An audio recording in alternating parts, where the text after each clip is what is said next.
And we're live. Thanks a lot, everybody, for coming by. My name is Kevin Wilson. I'm the host of the BMX Podcast, and we have Danny Pena. Ken Lowry's back for a third moto, I think it is. We're going to go to the main next time. Thanks, everybody, for stopping by. How you guys doing today? Really good. Nice. We're hopefully I was working on my Wi-Fi last night with the cable company, so I think that we're going to be good. And I think that this may be the most technologically advanced episode that we've done. I don't normally record, so we're recording now for future posterity. But I appreciate you guys coming on. Danny Pena's could join me several times over the past. My pseudo co-host, and Ken Lowry. I brought him in for some technical advice because Ken's really technical on his parts and his knowledge. So I appreciate it, guys. You know, nice. I wanted to mention something that recently it was kind of cool. I think that you guys know that I've mentioned Mossy rides bikes a couple of times on the podcast, and I say how I've watched his videos. And I think it's pretty cool. I like his format, and he actually the other day I opened up my phone and he subscribed to my channel, so that was kind of cool.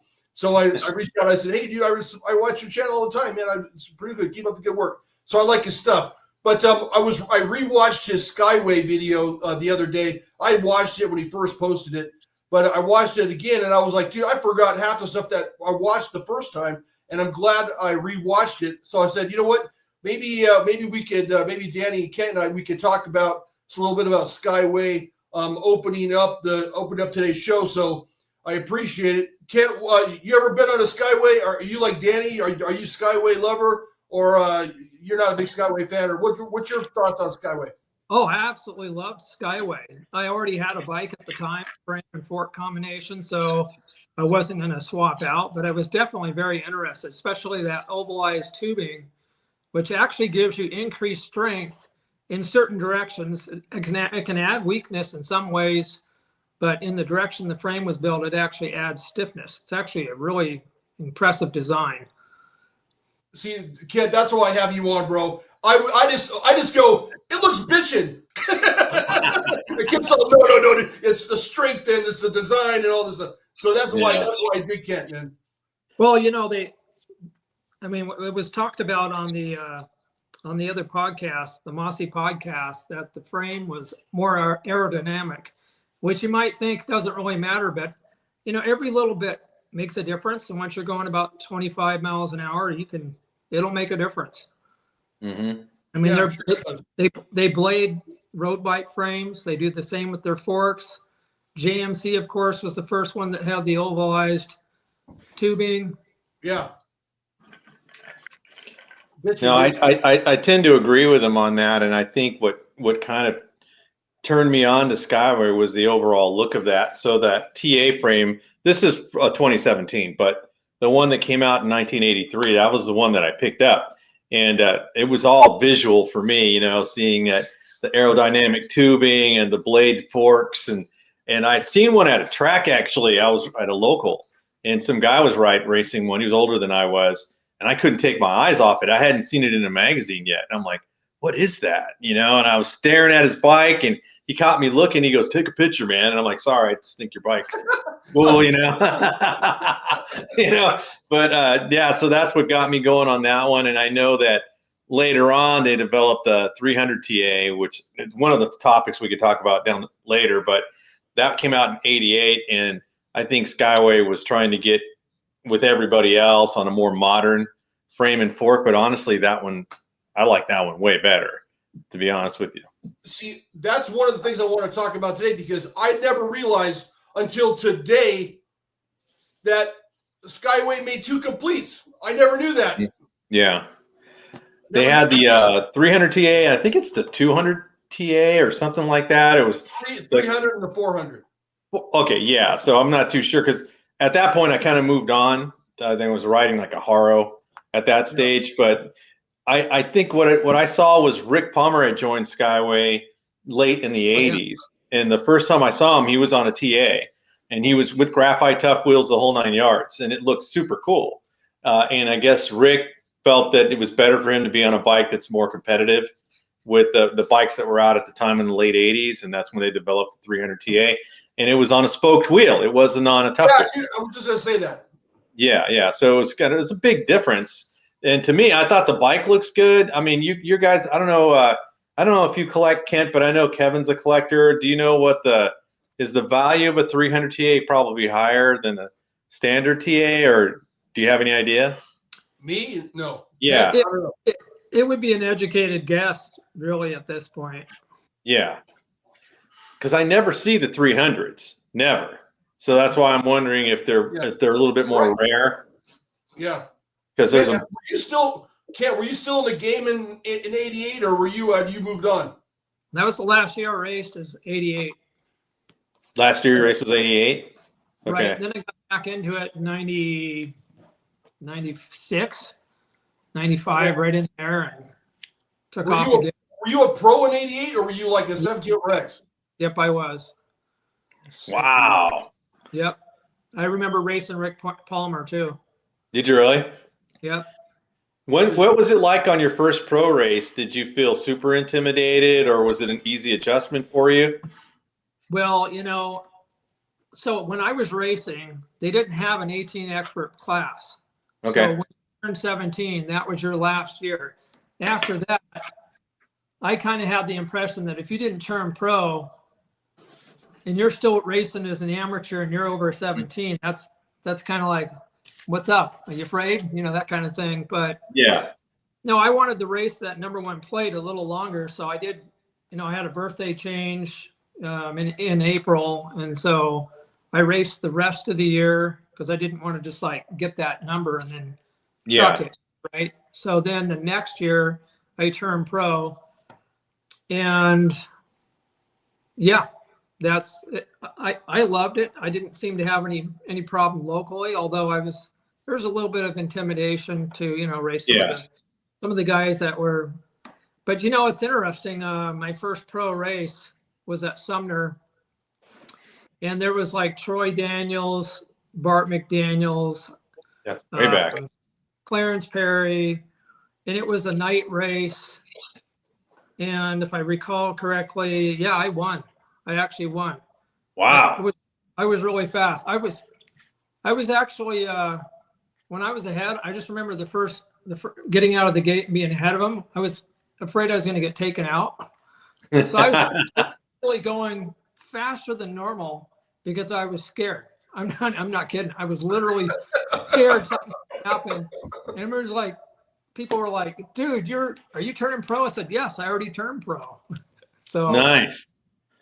Was there when you got into the pro level, did you have to go through the B pro, A pro phase, A pro, double A? Do you remember how that worked out? Yeah, I don't remember the B pro when I was doing it. I thought that was an M thing. But NBL thing, yeah. Right. But no, I did do the A pro. Okay. I do remember my first A pro national in Eugene, Oregon. And that's when I found out that when you turn pro, it's dirty. I'll just put it that way. I was entering turn one, the Clackamas track, the famous track with the big set of doubles. I'm on the inside. Somebody cuts inside of the cones, literally on the other side of the cones, rides me all the way out high on the first moto. Wow. No, there was only one pro main. They didn't have you running 3 yet. Yes. So there's only one pro main. I ended up with the third, and I had first, and I'm like, this is dirty, man. These guys are not like amateurs. I think it's a different mindset with the money involved, would you say, like, because now there's cash, people are going to race a little bit differently? You think that was the motivation? Well, I didn't have any problem in the motos. I just thought it was going to be just like the last motos. As long as I got the start, I do okay. Daryl Young was not there that weekend. He must have been at another national. He was the main guy I was worried about. Yeah. Because that guy was fast, real fast in those days. And I just remember being rode up really high. I never jumped those doubles. I always rode them. I do it in practice, but I'd never jump them in a race. I always felt like someone's going to butt me and I'm going to have like this horrible crash. That was going to be a wrap. Those things were huge. I mean, most people didn't jump them. Daryl just jumped them all the time. Yeah. I think they were like 28 feet across or 30. I heard rumors they were 30 feet. That's insane. It was. Hey, sorry, Kevin, I got off topic, but I didn't realize Kent went pro. Because I was scared every time I was in the lead. I was scared, no matter where it was, man. Because I knew that if I was in second, I was going to try to take out the dude in first place. So I was always worried that someone was going to try to take me out. And I raced my close friends every week. So we didn't have any problem. We didn't have no qualms about taking each other out. It wasn't like I was a stranger that we had to worry about. But so I can totally relate. Once you get out front, you're like, oh, shit, man. Something's not right, man. I shouldn't be in the lead. I better hurry up, man. So I can totally relate. Have you guys ever heard of a Pro-Am? Yeah, we talked about it last week. Yeah. So I want to correct myself here. So that particular Wednesday night was a Pro-Am race. Mm-hmm. And I remember that Clarence Berry was getting a whole bunch of flack because Kent Lowry, this amateur, beat this pro. And so I remember him saying, well, if you think he's so slow, then you race him. And so then that was the next weekend, and I was expecting to be taken out. I was literally, I didn't admit it at the time, but I was spooked, man. As soon as I got in, it was like the cops were after me, you know. What were you riding at the time, Kent, at that particular race? Do you remember? Pro class wheels. I still had the frame that was too small. I had a Pro Magnum 2000 frame and JMC bars, Redline forks, my big chain, and 205 millimeter cranks. The whole How did you? That is ridiculously long, man. I would feel like my pedal was going to hit the ground. Let me tell you, man, I could launch so hard. Just think, you got a 45 up front, and you're launching like it's a 43. So I always smoked anybody off the gate, as long as I could hold it by the turn one. Could you spin that crank smoothly, or was that your bike on the pedal and just let it like a kickstand, like kick? My bike. Well, so I got big thighs and small calves, and my legs were long, and I kind of got a short torso, so I could easily spin those things. I didn't have a problem with it. Where the challenge was is if it was if there was a huge starting hill, then the long cranks didn't have a lot of benefit, and actually on a really fast track, they were actually a disadvantage. And so in the winter or at Sumner, because Sumner had kind of this, it was a hill, but it wasn't very steep. It was kind of a gradual, long hill. And so you had to have a lot of strength off the line to get a good start on that track. That's crazy, because I interviewed Terry Tennant last summer, and he talked about his crank length, and he ran big cranks too, but I don't know if they were as long as yours, but he ran long cranks, but he told me that he's on 175s or 180s now, because he said his knees won't let him spin that big crank anymore. Oh, that's interesting. Yeah, but he was known for the long cranks and the long rear end on his bike. So his bike had this crazy wheelbase on it in the, I guess it would be late 80s, early 90s. So Terry was kind of like fast forward for a lot of the other guys. He was kind of thinking forward. And the way he explained it to me, which I thought made a lot of sense, was if you see a skier going downhill, they're using, short skis, and the cross country is like the longer skis. So he's like, you want the quickness with the short skis. The way I'm probably not explaining it right, but he broke it down pretty well, but he did talk about the crank length though. So what I actually did is a lot of people would change gears. I didn't change gears. I changed cranks based on the track. I left the gear the same, and I'd either run 192s, 205s, or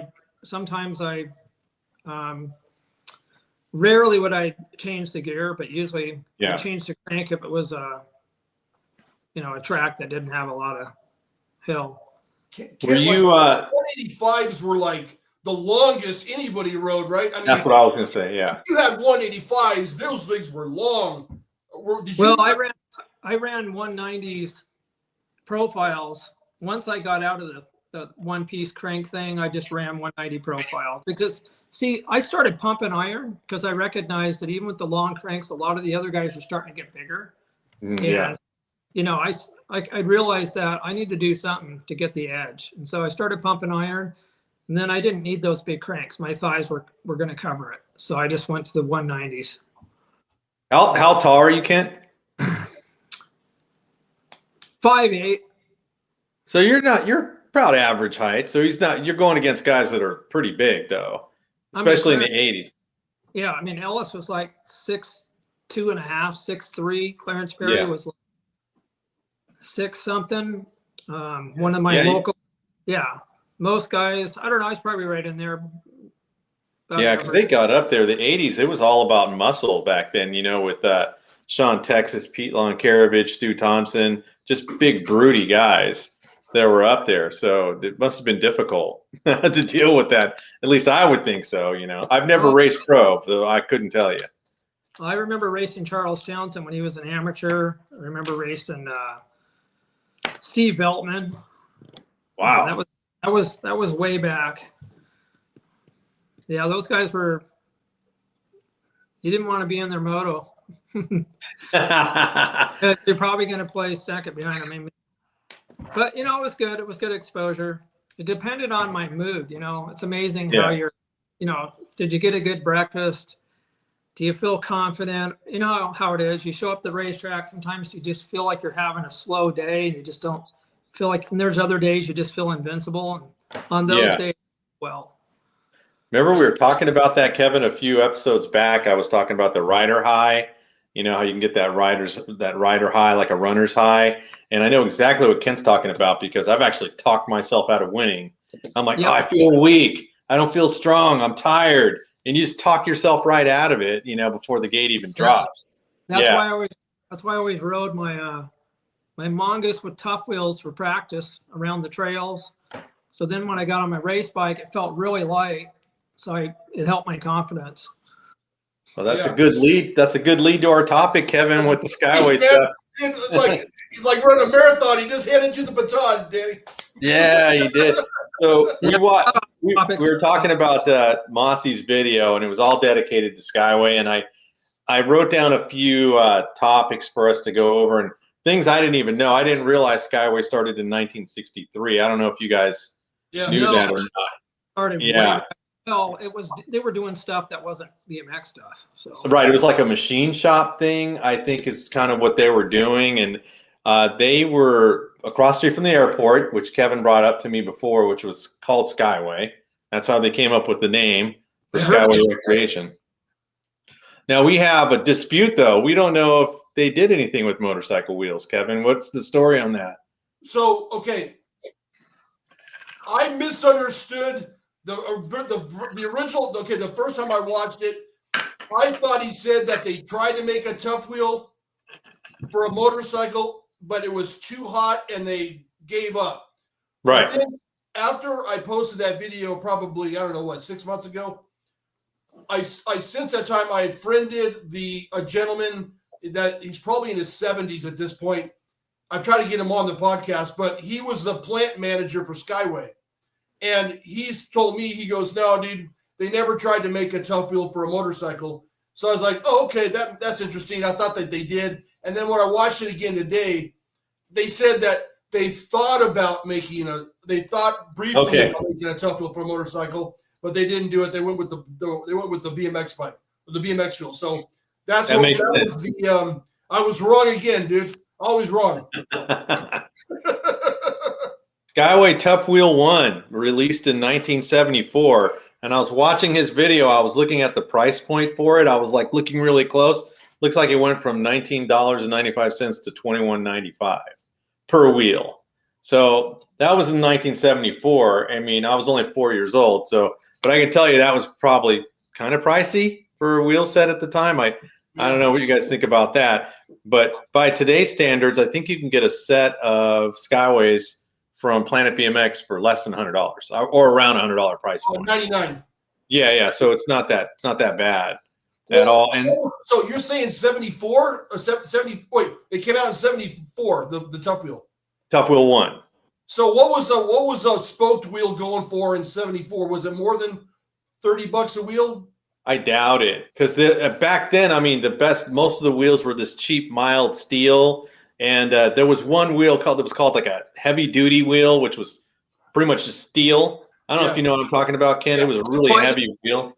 Yeah, it basically had heavy duty spokes, really large diameter spokes. That's it. They were chrome. They were just slightly wider. They actually looked like a super heavy duty Super 7X. Yeah. That's it. Yeah. And there's like a seam that kind of goes down the middle of the wheel.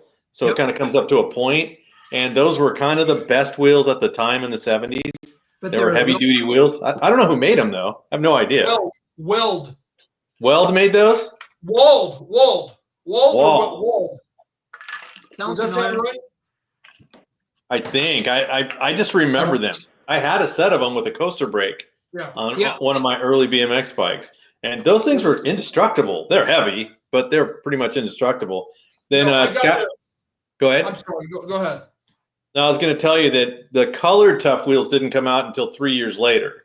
So 1977 is when they started dropping the colored Tough Wheels, which I thought was interesting because I thought they just came that way. I just thought they all came in colors, but it was just black for about 3 years, and now the colored ones now we know how popular the colored ones are. Not with the racers, but Go ahead, Kent.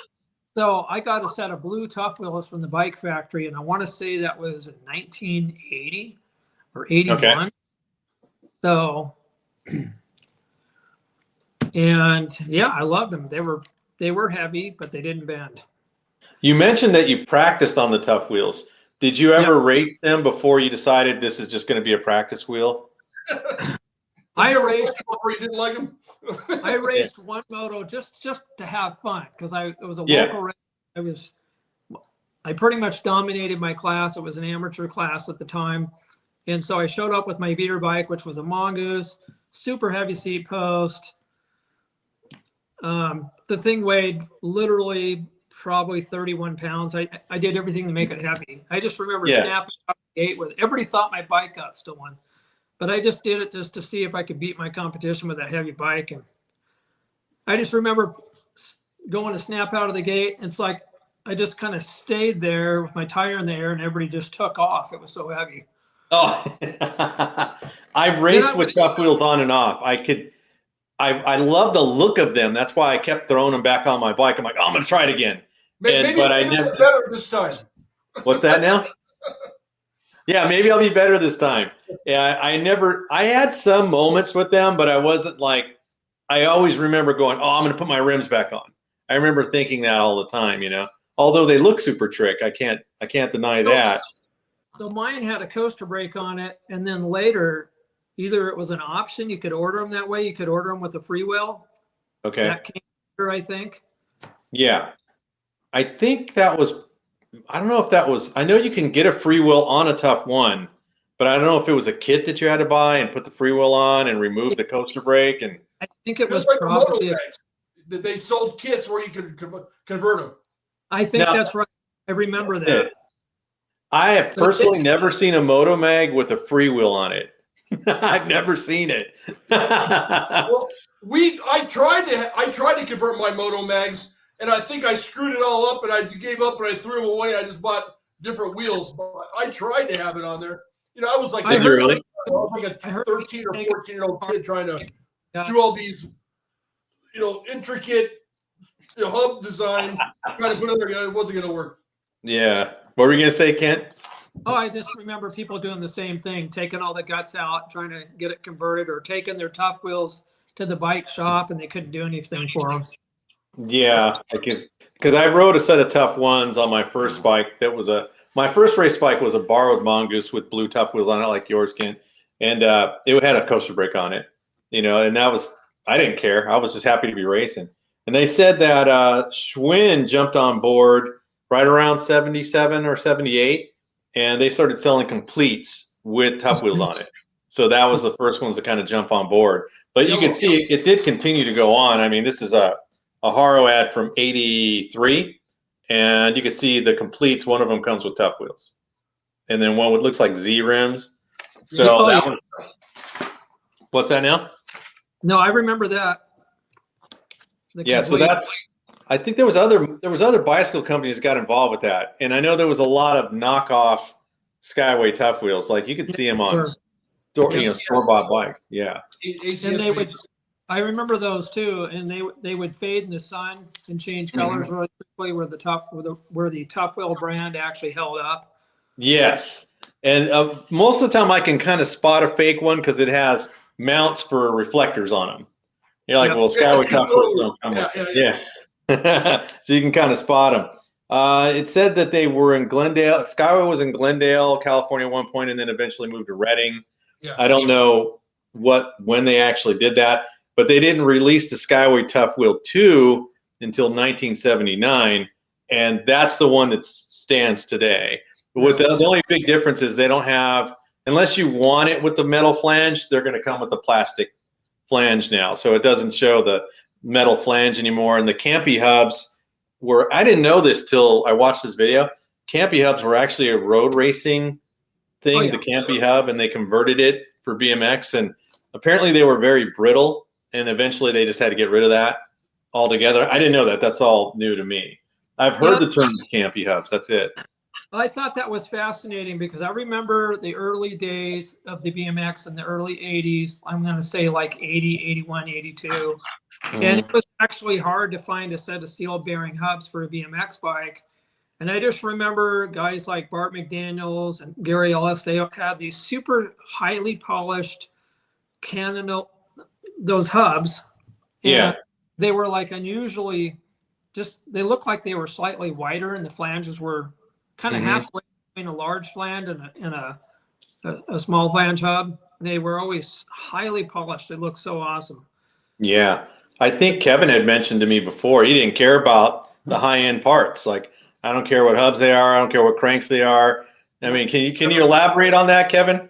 Well, I just thought it was a sucker bet. I always thought that if I could beat you on one-piece cranks, I'm going to beat you on one-piece cranks. And I never really had it. I really had never. Well, I didn't race any huge races really, but locally, I could win on one-piece cranks. So I said, why would I bother buying three-piece cranks if I could beat you on one-piece cranks? Until I broke my cranks, obviously. But, I got a story for you. So when I first came back into racing, there was a state championship race at relatively my local track, which was Sumner, and I ended up winning the race. My pro race. And I remember a certain competitor came up to me and said, I can't believe I got beat by a guy with one-piece cranks. He was just like looking at my bike on one-piece cranks. He couldn't believe it because everybody had three-piece cranks. Yeah. Everything about my bike looked like it came out of a time warp from 1980. And here it is, 1997. So hilarious. Or actually, that was 95, but yeah. I mean, I've gone through both phases of that. Go ahead, Kev. Yeah, I'm sorry. Talking about the graphite Tough Wheels, have you ever seen the Perry Kramer Dirty Knobs episode where he talks about the Tough Wheel? Yeah, actually, I did. Yeah, I did check that out. I guess had some. I'm paraphrasing here, but apparently he had some sort of a sponsorship with Skyway, and he tried to ride two Tough Wheels. And he's like, I can't do it, man. These things are too, I don't like them. And then they said, well, how about if you run one Tough Wheel? And he's like, what? So he ran. That's why he always, in a lot of his pictures, he only has a front Tough Wheel on. And then I remember that. Yeah. And then he said, and then he told them, he goes, the only way, I can't ride them with the way that they're currently set up. And that's why they came out with the graphite Tough Wheels to satisfy Perry, apparently. Yeah. Perry wanted, am I saying this right, Danny? And then Perry said, they said, what kind of hubs do you want? And Perry said, I want Campy hubs in it.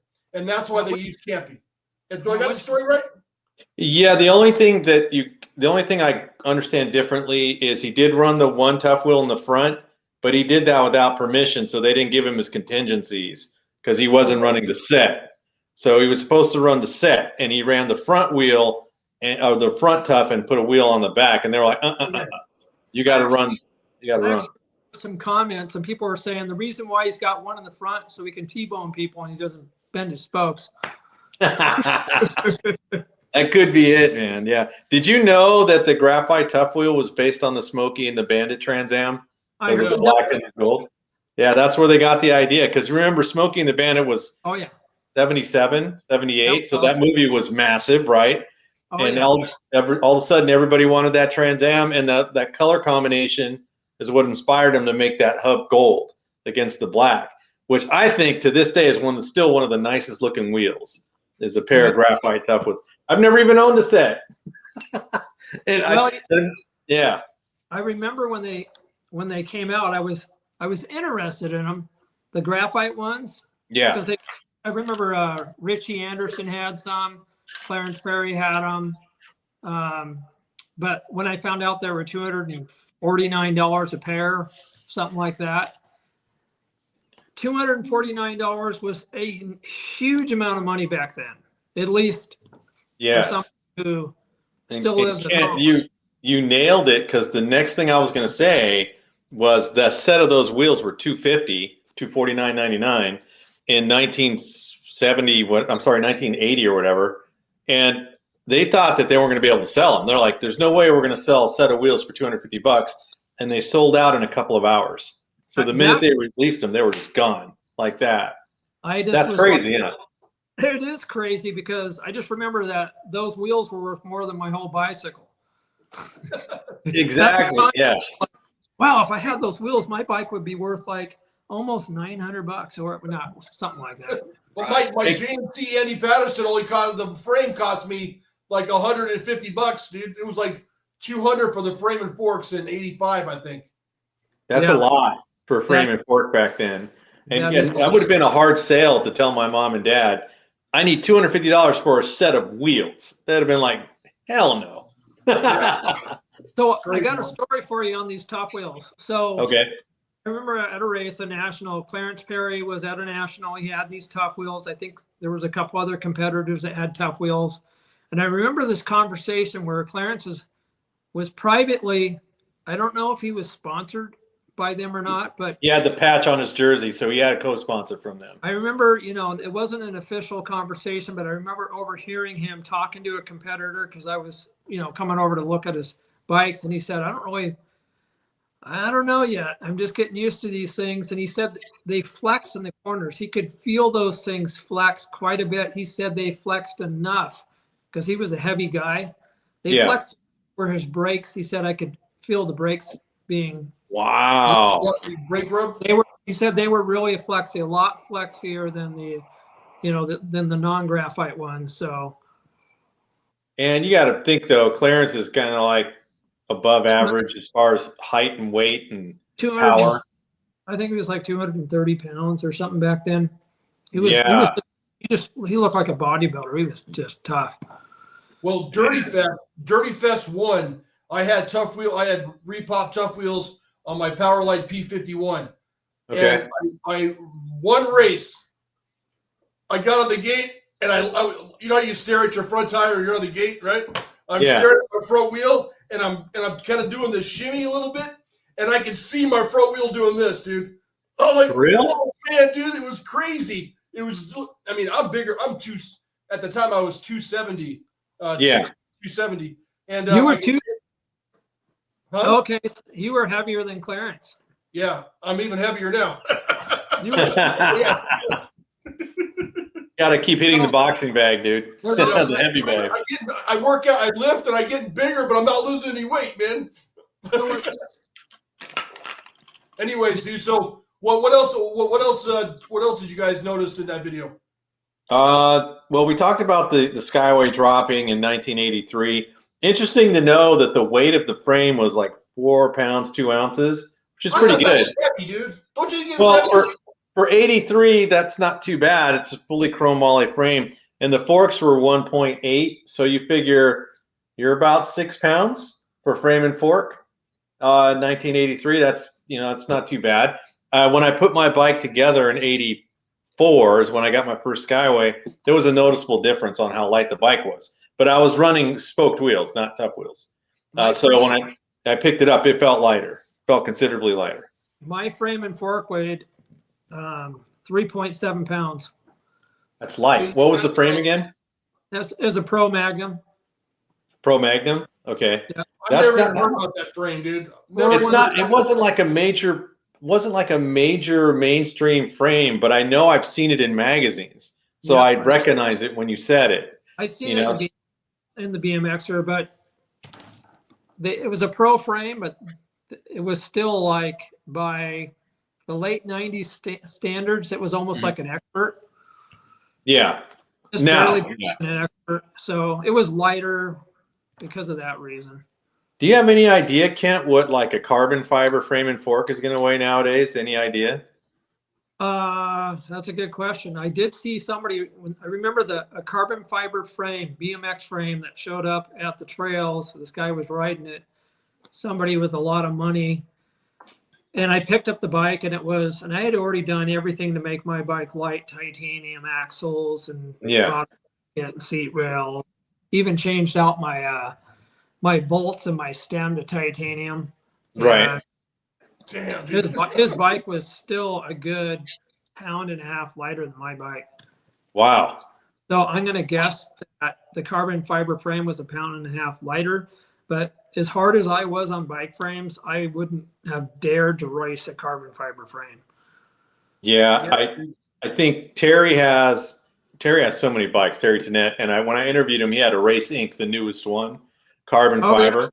Yeah, and he was testing it out. Like I think Toby Henderson hooked him up with the frame, and he brought it to a state qualifier at my track in Manteca, California. And anyway, when I was talking to him, he said, "Hey, can you bring my bike over here because I want it in the frame of the interview?" And I said, "Yeah." And I picked it up, and I was like, "God dang!" I mean, it's light, man. It's feathery light. It's weird, like it's that light. It was kind of shocking to me. But I remember as a kid if we go back all the way to the early 80s, the first time I felt a quality race bike, my cousin had a early Patterson. It was the same scenario. He said, "Hey, can you pick up my bike, Danny, and bring it over by the truck?" It was the first time I felt how light a BMX bike could actually be. I grabbed it. I was like, holy moly. Remember he was using the alloy cranks and all that crap. So it wasn't the strongest, but it was super light. What year are you talking, Danny? Say again? What year are you talking about when this happened? 81, maybe. Dude, I was still on my Jag. Were you really? Mags, dude. Yeah. Well, ironically, he went from a Mongoose Motor Mag, which he tricked all out. My cousin George is the one that got us all into racing. So he had a Mongoose Motor Mag, and he slowly tricked it out till it was all, array of wheels, aluminum cranks, or the anodized Sagino cranks, you know what I'm talking about? TRX forks. He changed everything about the bike, and it was pretty light. Then eventually he bumped up. He got the Patterson frame, and then he swapped out all the parts onto the Patterson, which essentially he has both bikes put away still. He still has them, and nice. He won't let me touch them. I'm like, dude, we can sell those. He's like, you sold your PK River for $500, man. I know. Don't take my advice on that one. Yeah, but yeah, that was the first time I felt the difference on those, and I thought my Skyway felt light, but now the Kent said his frame was lighter. Well, whatever. Yeah, my frame or my bike, I got it down to about 24.5 pounds. That's light. That was as light as I could get my chromoly frame. The heavy components were the crank. The fork had to be strong, a full-size pro stem. And I always ran either JMC bars or GT 065 bars. I didn't like bars that I could feel flexing on the gate. How did you like the JMC bars as far as the rise, the width, everything? Was that? What I really liked about the JMC bars is that the grips were out a little bit more, not like a power light, with the bend on them, but they were straighter. So if you had an ESP stem, which was longer than a Pro Neck stem, and you had a steep head tube angle frame, and you had a set of JMC handlebars, you were already 2.5 inches further ahead than all your competitors on the gate, just the handlebars. Nice. And that really sucked your competitor next to you, because they're like, you're already ahead of me. We're on the gate. How did you like them, Kevin, the JMC bars? How did you feel about them? I don't remember what bars I had before I had JMC bars. I can't remember what I had. It may have been GT. I don't know. But I remember when I had my reach, I can't remember. I was thinking about it today, like what bars do I have on my reach, and I can't remember.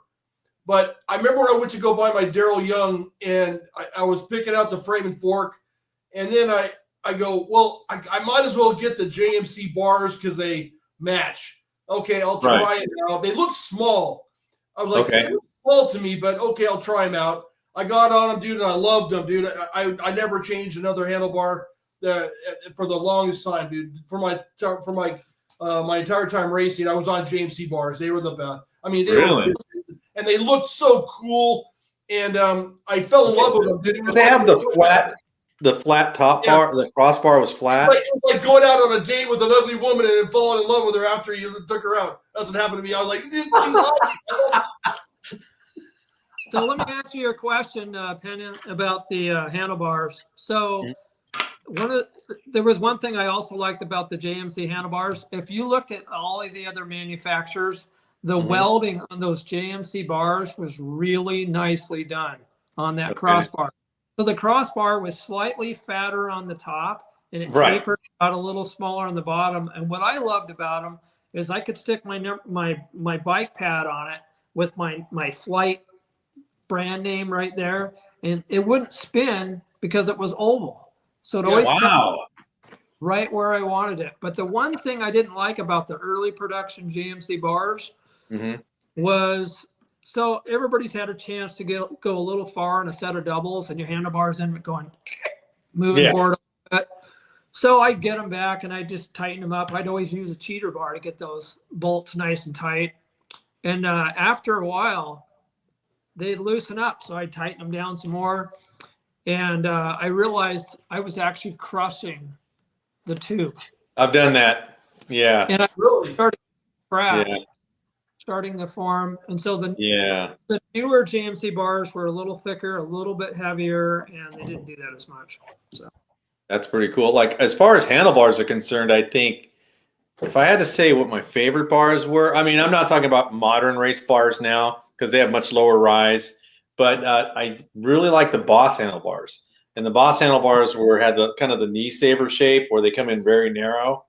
And they were kind of tall, but I put a set of Boss bars on my Skyway.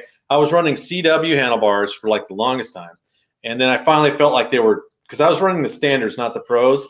So they felt kind of small. So I switched over to Boss bars. I was about 15 or 16.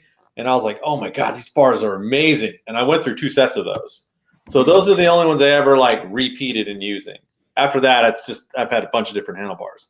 So I wasn't very consistent with it. But I would say if I had to pick a favorite, that would probably be the one. I don't know if you guys ever rode those, but they were great. I couldn't even tell you what they look like, actually. I do remember a guy that showed up at the local track, and his thing was every single piece of tubing on his bicycle had to be ovalized. So he had the JMC handlebars, Skyway frame and fork, and then those rims, they weren't made, I don't know if they were made by 7X, but they were kind of oval shaped. Yukai rims. So he had a set of those on him, and I don't know what he had for cranks, but he had every oval part you could buy. This is I'm just trying to help you out a little, Kevin. This is what a Boss bar looks like, if you can see it. Oh yeah. Yeah, that's a Boss bar. And then I'll look up your guy. That's a race bar? That's a race bar, yeah. And then you guys were talking about JMC bars, right? Yeah. Let me see if I can get an image of that really quick, because in my mind I can see them. Oh, this is it right here. Yeah. Those are the ones. Yeah, those are super trick looking, by the way. Yeah, I love those. Then they came 28 inches wide. You didn't have to cut them. Remember, the rule was you couldn't have a set of bars that were wider than 28 inches. Okay, I do remember that. Yeah. You didn't have to cut them. They were the right length from the. Whoa. Wait. Who had the rule that you couldn't have more than 28 handle width? Was that ABA? ABA, I believe. That was an ABA rule. Your handlebars could not be wider than 28 inches. And there was a time at Nationals going through checking or, to get your check sticker at a National, they come out, especially the older guys. he'd put a tape across those handlebars, and if they were too long, because You guys had to get through bike inspection. I remember that bike Yeah. inspection. Wow, dude. there's guys Yeah. that put a little short piece of wood on the end of their handlebars, mill it down, and tap it in, bring it out to 30. They get caught every time. Wow. I remember that rule. I just completely forgot about it. Man, these bars don't go cheap, guys. These are a set of JMC handlebars on eBay is $250. No, that's starting bid. They're $1,000. Get out of here. No, easily. I sold I had a pair of JMC Daryl Young bars maybe 4 years ago, and I sold them for $700, and they were crimped on the, but were just like Ken was saying. If they weren't crimped, I could have got $1,200 for them. They're probably more now. What about the frame and fork though? Like let's say an Andy Patterson frame and fork now. 6,000, 7,000. Oh, for real. If you can find someone that wants to sell it. This reminds me of Microsoft stock. When Microsoft first started, it looked like it would be just a waste of money to invest in it. Now I'm thinking I should have bought all these cheap BMX bikes way back, put them in my garage up in the attic, and then pull them down for $1,000 a shot, you know? Dude, for real. I sold a Daryl Young frame, Survivor, $2,000. This was 4 years ago. Just the frame? Just the frame. I sold the forks for $1,000. I sold the bars for $700. What's the attraction for these guys? Is it just to have it because it's not considered rideable? So I mean, what is it? Just a collectible? There's only there's probably, I don't know, I'm guessing maybe 4,000 Daryl Youngs made around there. Okay. There's only 333 Andy Pattersons ever made. Wow. I did not know that. Patterson's so expensive. So there's only 333 of them ever made. So I think there was more Andy Patterson forks. It gets crazier because I don't really know. I've seen people, but I think there's micro variations between Daryl Young forks, regular JMC forks, and Andy Patterson forks that I don't even know what they are, but there's slight differences. And it could go from like a Daryl Young fork for $1,000, and then an Andy Patterson fork for $1,500 or $1,200 or $1,300. Oh. It's crazy, dude. And same with the bars. Is there anything, Kent, that you regret selling or something? If you could get one thing back, what do you think that would be out of all the stuff that you've raced or owned? It'd be interesting to find out what an ESP stem is worth, because I ended up trading one of those things off a long time ago. And I can tell you what, that's more rare than anything we've talked about. ESP? Yep, an ESP stem. Was that stem fully chromed? No, some of them came highly polished aluminum. They were never chrome. Okay, because that's what I'm envisioning, but it is probably aluminum. That would be the only thing you'd want back? Well, no, actually, I wouldn't mind having my old frame back.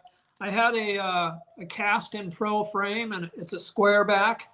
I went online, saw one for sale for like $850. That's not bad, actually. That's the ESP stem right there. If you guys could see it. Bring it a little closer. Yep, that's it. That's the one. Now, let me tell you, there's a short one and there's a long one. This one looks pretty long. You know what I mean?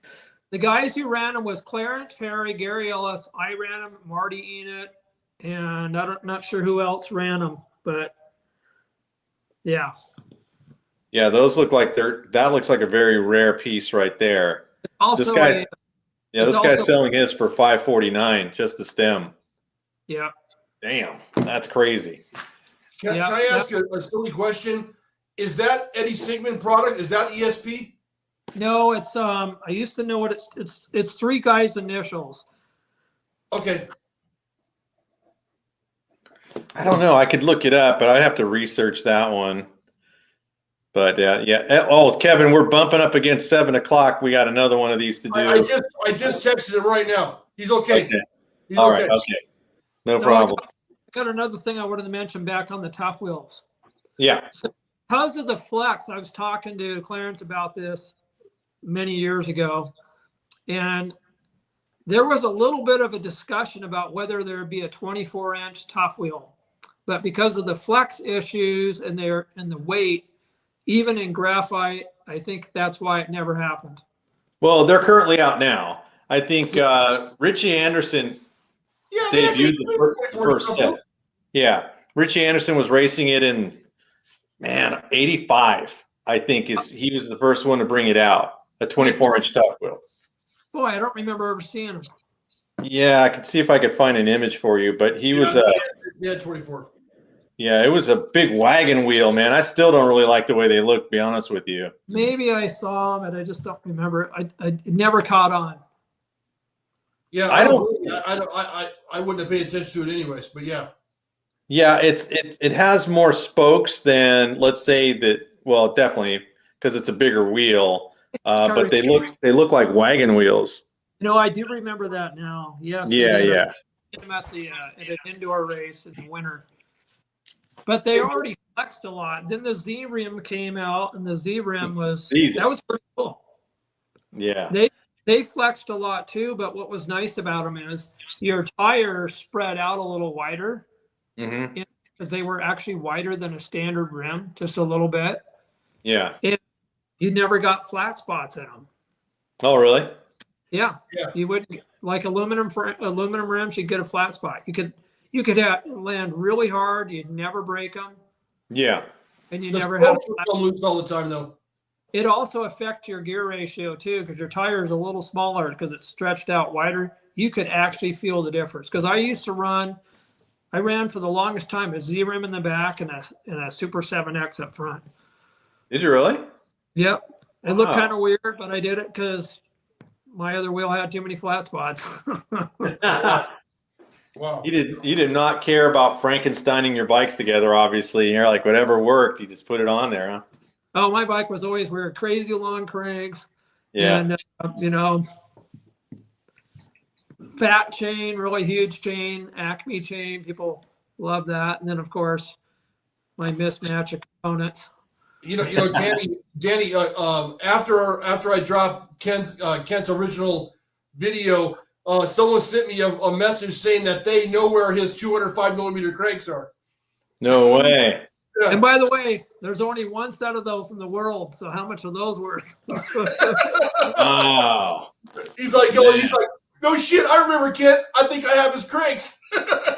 No way. That's crazy, man. Yeah. The last thing I got for the Skyway topic is the Skyway Street Beat, which is their freestyle bike, was the first complete. But Kevin, I think you touched on that. It came out before the 300 TA. And then, of course, they were very successful in the wheelchair market. I mean, that's where they're huge, is the wheelchair market. And the company itself sold in 2017 to a company called CEW. And they still have ownership of it. They're now out of Indiana. And you can still buy Skyway products to this day.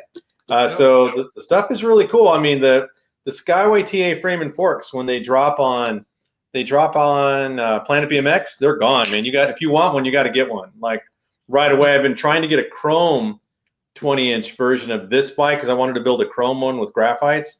And they're just gone. As soon as they drop them, they're gone. So that's kind of like what I had my eye on as far as what I want to build next.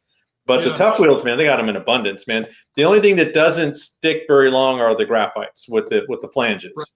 Those go quick. Yeah. But that's all I got, gentlemen. Well, I wanted to talk. I want to bend Kent's ear real quick, and you too, Danny, because there's certain parts that I've always liked. I enjoyed, and I never really changed them up. Like you change your frame, forks, or whatever. But I always had there was always certain parts that I always had to have, and it was like a Cash Max Aero seat, Shimano DX pedals, and Comp 3. Actually, I ran fake Comp 3 tires. I didn't even want to spend the money on a real Comp 3.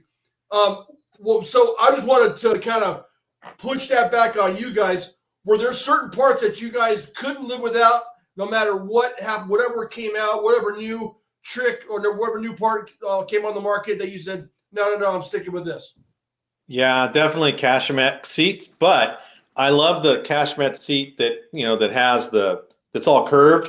But before that, the original one that was just smooth and round in the back, I love that seat. I ran that seat forever. Amy Tri grips were always the grips I went with.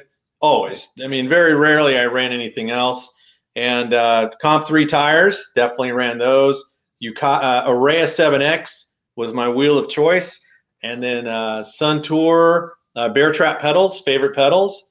Oh, really? Okay. Yeah, definitely. Those were my favorite pedals. And then, let's see, there was a lot of stuff. Oh, and of course, Diacomp MX something or other brakes. I forgot. Yeah, I forgot the number, but I think those were all my go-tos.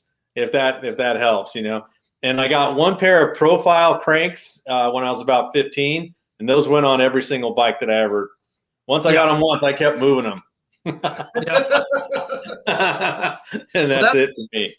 That's how I was. The profile cranks, they went from bike to bike as long as they didn't break anything. Yeah. And the Ashmax seat, yep, I had that. I wish it came in titanium rails. Eventually, I got rid of that. Bought myself a road bike seat that weighed like absolutely nothing. Yeah. Another thing that I always kept with me was my Acme chain. That's your go-to right there. Yeah, because it was super thick. It looked really cool. It had rollers inside, and so it had less rolling resistance than any other chain I ever had. But it was a little bit heavier, but it was this trick. I got a question, Kent. You're kind of a techie guy, so what do you think of the belt drive for BMX? Do you think that was a bad idea? Do you think that could be done? Because I understand a belt's going to run smoother than a chain, but that never took off. And I know that it was out. Somebody had it. Yeah, I remember that came out. I also remember the elliptical gear that made your pedal come up faster right into your power position. Wow. I don't know if you never saw the elliptical gear. It's kind of like an oval. And so like a mountain bike. They put it on BMX. Yeah. Wow. I do remember that. Yeah, it didn't catch on. I never had a chance to ride one, but I know that it felt kind of weird. There's something about the pulse action. You're better off having that consistent rotation than that kind of jerky feeling you got with that oval. Yeah. But so one of my go-tos was, at this point, everything had to be sealed bearing. So I had a set of Pro Class wheels. And so those things kind of went from bike to bike until they got too banged up to keep them. But I also used to have a dial comp, with a little black knob where you could just adjust your brake setting real easily. Yeah. Remember that? I remember, yes. And as long as you kind of helped it turn the parts, the ferrule and the plastic at the same time, you wouldn't strip it out. But I have one of those that was chrome plated. I absolutely loved it. Another go-to was I was into lightness. So my cheap little brake lever, I think it was an MX brake lever, I actually drilled holes in it to make it lighter. It also made it grippier, so your fingers wouldn't slide on the grip. Oh, really?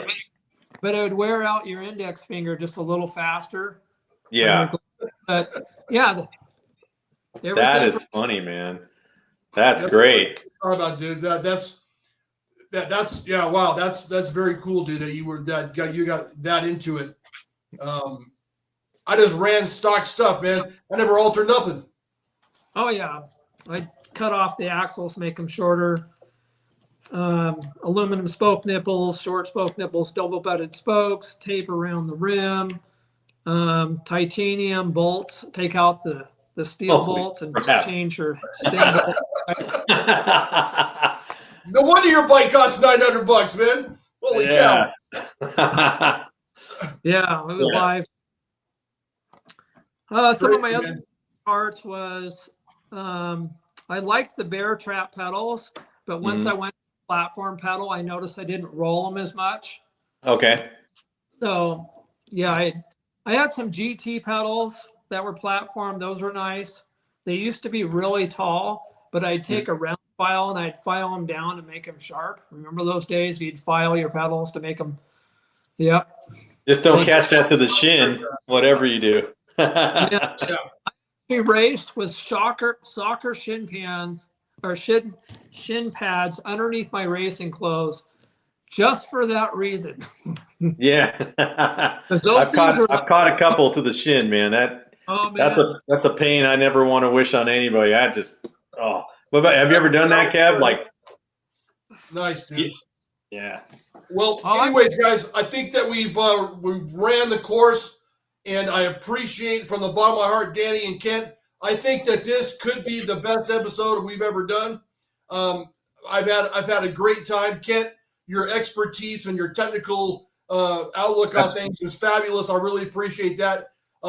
Danny, as always, Danny can be found on Danny Pena BMX Racing on YouTube. Go check him out. He reviews races. He reviews magazines. Very insightful stuff. And me, I'm just here for the looks. I'm the TV. I don't know nothing, and I just send out emails. But thank you very much, everybody, for stopping by. If you'd like to support the podcast, check out BMXPERTSPodcast.com. You can grab a hat or a shirt or something if you want to help me out. If not, no problem. Danny Pena and I will be at Dirty Fest broadcasting. Maybe together, maybe separate. We will be there interviewing and getting to know people at Dirty Fest. So if you see us, feel free to stop by and don't throw any punches. Just say hi. Thank you very much, everyone, for stopping by. Appreciate it. And if it wasn't for Kent and it wasn't for people like Danny and Kent, I wouldn't be able to do what I do. So I want to appreciate you guys. Thank you so much. I appreciate it. Until next week, any parting shots, guys? You want to say anything goodbye?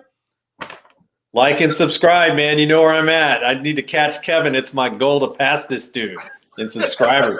All right, Kent. All right, I appreciate it. Let's go eat some. Well, Kent can go eat dinner. Now we're going back to back with John Salami on the next episode. We'll drop it and maybe a week apart. Thank you so much. Appreciate it, everybody. We'll see you next time. See you guys. Nice.